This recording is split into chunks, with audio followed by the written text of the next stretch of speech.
all you women out there, studies have shown that by the time a woman hits her mid-30s to mid-40s, so there's like a 10-year gap there, and it's not about all women, most women, okay, because some of them hit it earlier, start to question, what is life really all about? What are we here for? Are we really here for what we're doing today? Or is there a bigger purpose? I had this thought when I was going through this stage, like, are we in a giant's shoebox? Are we like an experiment and giants are just sitting there watching what we do when we get given certain challenges? And like, do we rise or do we defeat or retreat? And it's just like, what is this for? What are we here for?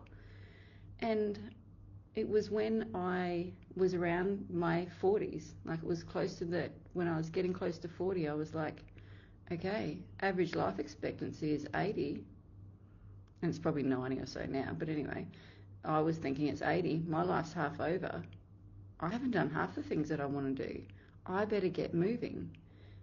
But I couldn't see any way to get moving the way I was doing things. Like, I couldn't work harder. I couldn't work any more than 14 hours a day. There wasn't enough time in the day for that. I couldn't be more of a control freak. I couldn't control anything anymore. Like, I couldn't tell exactly people what to do and make them do it. And I understood that people had their own minds. So who did I have to control? I probably had to control me. But then how do I do that? And what does that even mean? Like, I had so many questions.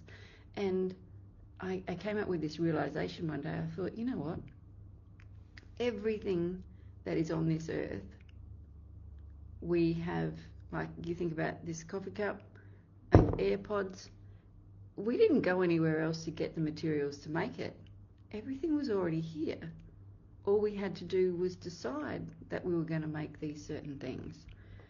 And I thought, well, okay, then now what? Like, okay, I've got that realization. I remember saying that to Terry, Craig's dad, like, have you ever thought about this? Like, the house, the bricks, like everything, the wiring in it. We found a way to create the wiring of a house so we have electricity. And like, isn't this amazing? Like, I was really starting to just look at life with different eyes.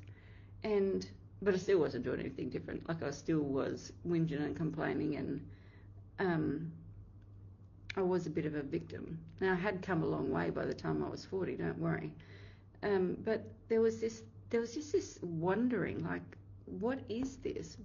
What is life all about? Is it really that we just come here, work, pay bills, have some arguments, build relationships, ruin relationships, whatever, and then die? Is that the crux of this? And it was in that searching that I came across what I do now. And there was a few things that did, like some devastating things that happened along the way. But I understood that the way I think about things actually changes things. And I was talking to my son the other day, and he said, Mum, I have to hand it to you because I've seen people that have been through what we've all been through, and I've seen them use it as an excuse to be the victim of their own life. Or I've seen what we as a family have done and used it because as something good, like we've used it to create something really good and maybe get our relationships better, and well, not maybe, we did get our relationships better and change some things in the way that we did things. And so this leads me to your daily disciplines. Now, coming off the back of Manifest, and then also if you signed up and watched the Proctor Gallagher 2-day workshop of 10 powerful paradigm change shit or something like that. Anyway, 10 something. I'm really good because I watched it at 10:30 at night and I'm not normally awake that late.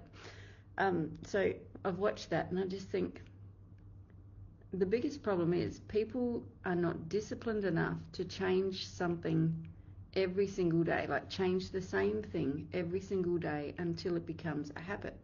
They change it for a little bit, and if they don't see results straight away, they get disheartened and let it go. Or if they see some results, they think, oh, I can just stop that now and it's okay. Whereas it has to be a part of you. Like, what you want in life has to actually be inside you. And you have to start changing who you are. Like, how do you turn up? How do you speak to you? How do you, like, do you do things on the run? Like, I am not a fan of multitasking. I used to be. Like, as a chef, you'd be cooking this, doing that, doing this, and yelling at the kids and all these sorts of things. Like, and as women, I think we believe that we need to multitask because otherwise there's not enough time. What I do now is do one thing until it's completed and then start the next thing and go as far as I can. If I can't complete it, I go as far as I can before I start the next thing. And I can do a couple of things in between that, like stop that and do that. Like, especially in the workshop, I have to stop what I'm doing, answer the phone or talk to a customer, and then I keep coming back to it. But I keep coming back, I don't get sidetracked and go elsewhere. And I think that was one of the best things that I learned. Another thing was do it, ditch it, and delegate. I don't have to do everything, but there's some things that only I can do, and I have to make those a priority. Ditch it. Sometimes we're doing things that we don't even really need to do. Like, I used to sweep and mop the floor every day. I don't need to do that. Like, that was just it was like a little bit of a compulsive thing. Like, really? Let that go. And you can delegate.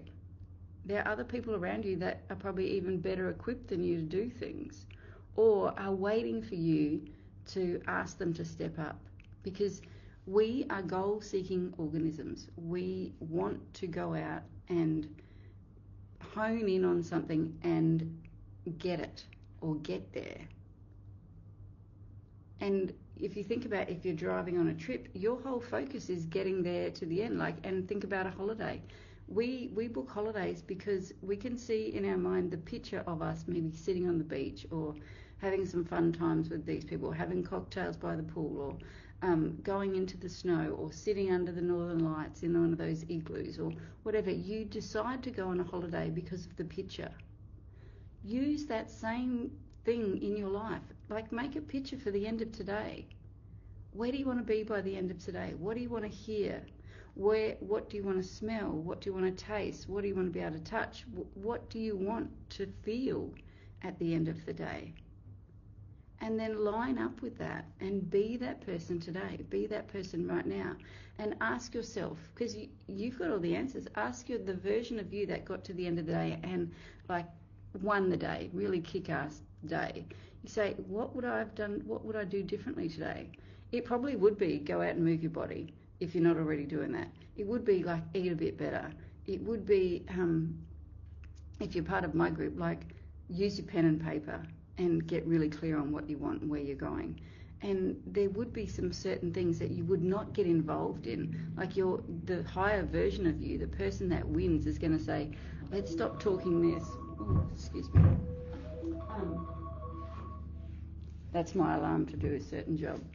And that's what I do. I have alarms on my phone because, there's this part of me that will say, oh no, we just don't have time for that today, Paul. Like, let's just do something else instead. Like, no, discipline. No, I am doing that. So I set alarms on my phone to remind me to do things because I know how strong my paradigm can be. And it's not until I repeatedly do it over and over again that it becomes a new habit for me, that then I can let go of those alarms and set new ones.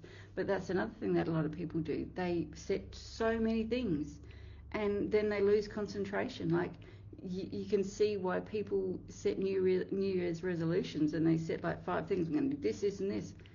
You haven't got enough mind space for that. Your mind is already full. And we have to take one thing out and replace it with one thing.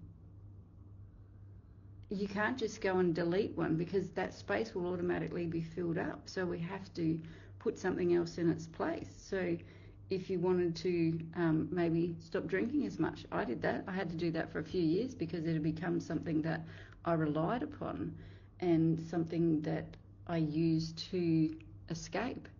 So I replaced it with a wine glass, but with soda water and a bit of lime in there.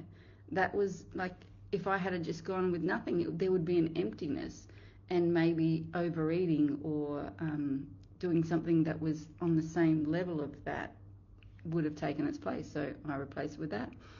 So think about, what can you do today that really puts you in that winning energy. Like, this is Thinking Thursday, hey? Like, so think about, what can I do daily now from this moment on? And even if you didn't come to manifest, or even if you did, like, those videos are still up. They're staying up till Saturday now because some of my people were a little bit ill or had something else going on that last week. So I said, all right, I'll leave it up till Saturday so you get to watch it, because I'm here to help you all. But at some stage, you've got to help yourself.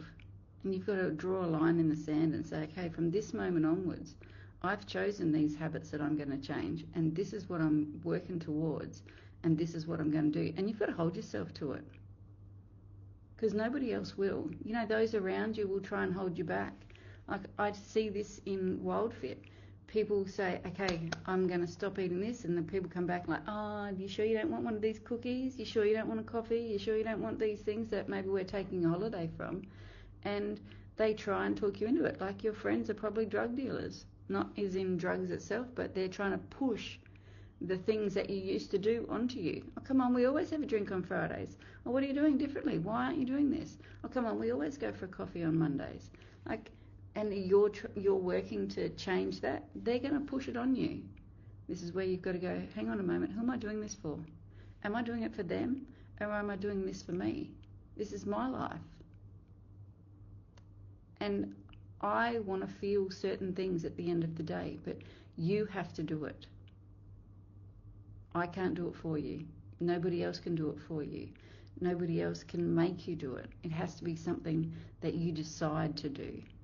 And this is the whole reason why I have people that stay with me, because sometimes they understand that if I go by myself, yes, I can go fast. But if I do things in a group and I have people surrounding me and I have accountability, I can go so far. And that's the whole difference. Like, I was a bit of a loner. I used to do things, I'm just going to do it all by myself, do it all by myself. But you know what? Like, you think about it. If you own your own business and you do everything by yourself and you have to do everything yourself, you can only go so far. You can do it fast, like you'll get there quickly, but there's a limit. You can't go any further. When you bring on employees or bring on some subcontractors, or you bring in other people, you can go a hell of a lot further, because there's a group all going for the same thing. And that's what I call my family. Like, we have goals as a family. Let's get to this. Let's do this. Let's be at this stage, and let's have these sorts of conversations instead of the old conversations that we used to have. Let's be calmer. Let's talk better. And it can carry into your workplace. It can carry anywhere.